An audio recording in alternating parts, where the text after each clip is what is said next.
When I came to my calling, I guess the main reason was that I had a hospital birth in 1972, but I wanted a home birth and could not find a midwife.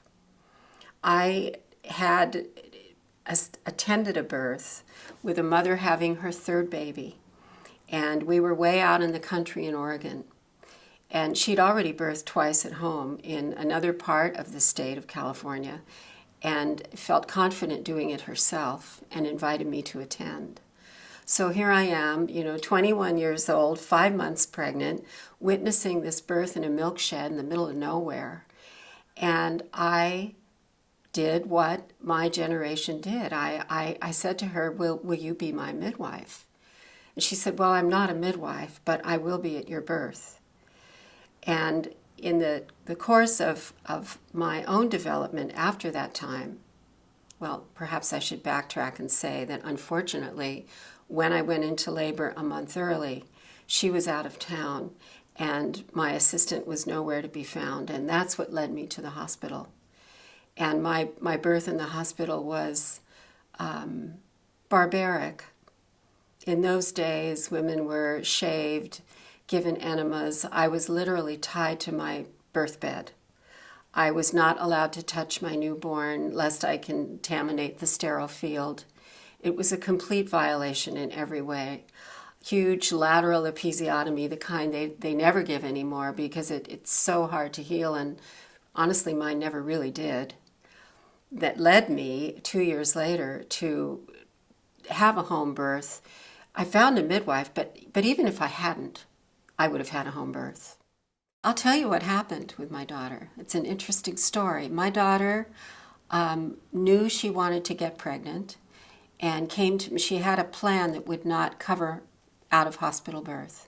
So the first conversation we had was about changing her insurance so that she could get at least partial coverage for out of hospital birth, so she would have some options. Once she did become pregnant, she looked into a birth center. And I essentially kept quiet.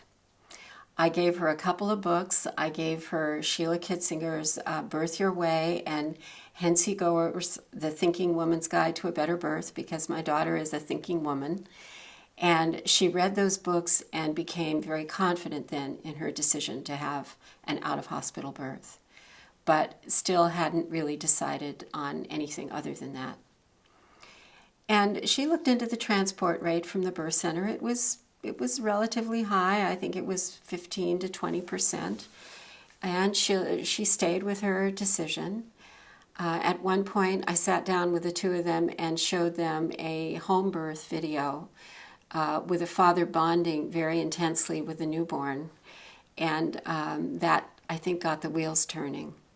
It wasn't until the last month of her pregnancy that she said, Mom, I'm kind of thinking I might like a home birth.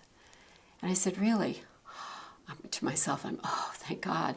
But really, what changed your mind? And she said, well, I think I need the privacy. I'm afraid in the birth center there could be someone birthing in the next room, and I don't know if I'll feel free walking around the main room.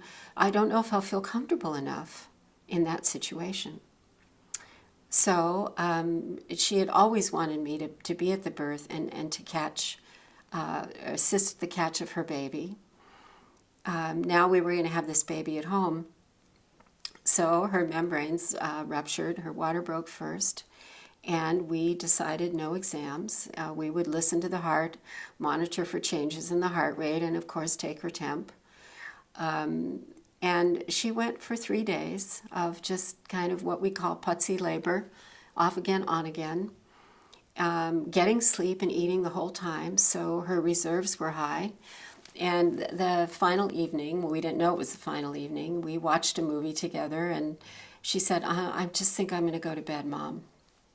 And they had filled the tub. I'm not sure how we had come to that, probably because in the afternoon she had a round of pretty strong labor. But now things had quieted down, so she went off to bed. And I was in the living room maybe an hour and a half later, a lot of noise coming from the bedroom, barely able to get herself into the tub.